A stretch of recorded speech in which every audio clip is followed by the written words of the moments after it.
Thank you very much. Let's get some more on all of this. Democratic Congressman Eric Swalwell of California is joining us. He's a member of both the Intelligence and Judiciary Committees. Congressman, this executive order that the president just signed apparently will keep families together, but they will be together in detention while parents face criminal prosecution. Is that the solution you were hoping for?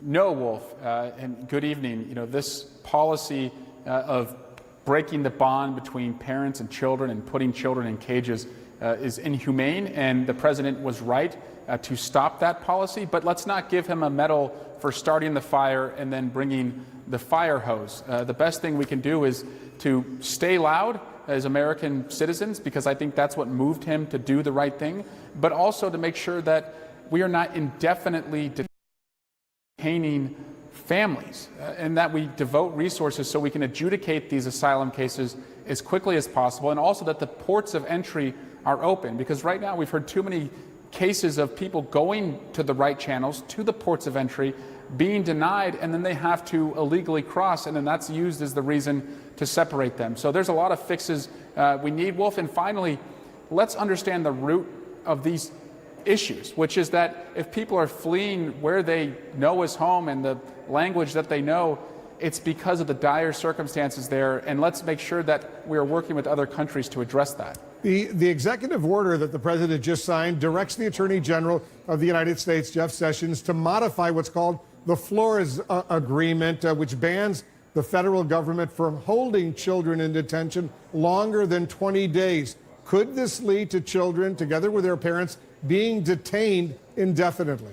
This could lead to family internment camps, Wolf, and that is what we do not want to see. And the way to avoid that is to still follow that Flores decision, which is a humane decision that does not want people in camps like this indefinitely, but also to put the judges down there to allow the Border Patrol agents to process the evidence and have ports that are open so that we can make decisions as to whether there are lawful asylum cases or not, and allow the families to stay or to go. But indefinitely keeping them there is no better than separating children from their parents. During a signing ceremony a little while ago, the president himself said this executive order may lead to litigation. What sort of legal challenges would you expect?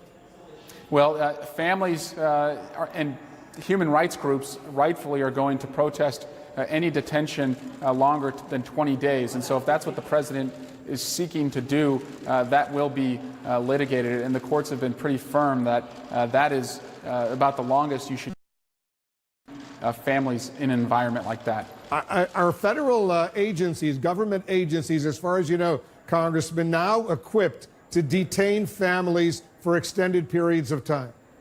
No, Wolf, they're not. This has been quite burdensome, and that's why if we had the resources down there as far as judges who can hear the evidence, attorneys who can assist the families, we can decide on these cases and give certainty to the fate of these families much sooner. But we don't want to see our country become a place that is, tent cities along our borders, keeping families confined in situations that you wouldn't even put your own pet in when you're away on vacation. That's not America, and that's not fair.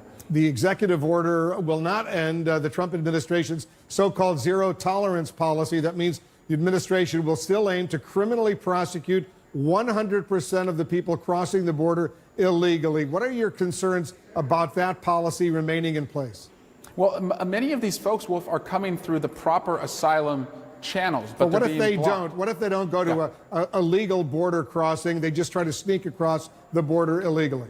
Well, they shouldn't be separated from their families, but we also have to have borders, and I believe in that. But if we have open ports of entry and we stop families who are not going through that process, I think most people are okay with that. But we should see this as an opportunity, Wolf, to stop this family separation and finally have the debate that the American people want us to have, and move to put in place certainty for the dreamers, to have comprehensive immigration reform, to allow the 10 to 12 million families who are already here in the United States who live in the shadows to come out of the shadows by going through a background check and not cutting the line but getting in the line so they have a pathway to citizenship. There's consensus around all of that.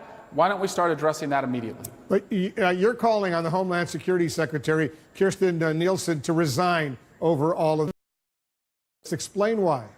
Well, I think anyone involved in this should resign, including Attorney General Jeff Sessions. They have inhumanely led their departments in ways that are un-American, that are cruel, and are being condemned from our churches to other countries. That's embarrassing, Wolf, that other countries who we have always called peers are condemning what we're doing to human beings on our southern border. More than 2,300 children have already experienced the trauma of being separated from their mothers and their fathers.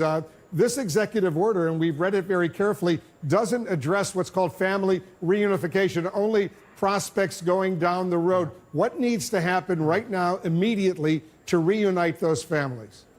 Wolf, you're absolutely right. I mean, there are children who may never see their mothers or fathers again, and that is just heartbreaking and unacceptable. And what we must do in Congress is make sure that the Department of Homeland Security is doing all they can to make sure that if a child has been separated, we find the parents immediately, put those family members back together. We can't forget about the children who have already lost their parents, and it really is hard to think about that there are kids out there right now who don't know where their parents are.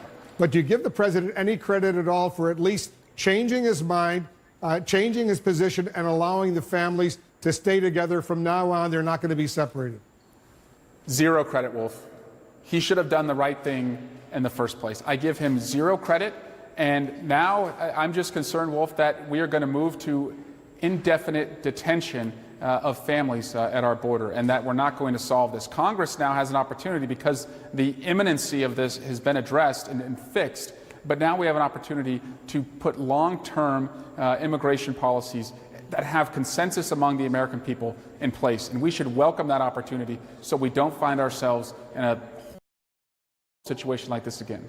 Congressman Eric Swalwell, thanks so much for joining us. Yeah, my pleasure. All right, there's more on the breaking news. The president continues to insist on zero tolerance despite ending family separation. Will this continue to be a major headache for the White House? Plus, how pressure from Mr. Trump's fellow Republicans may have helped change his mind. We saw that this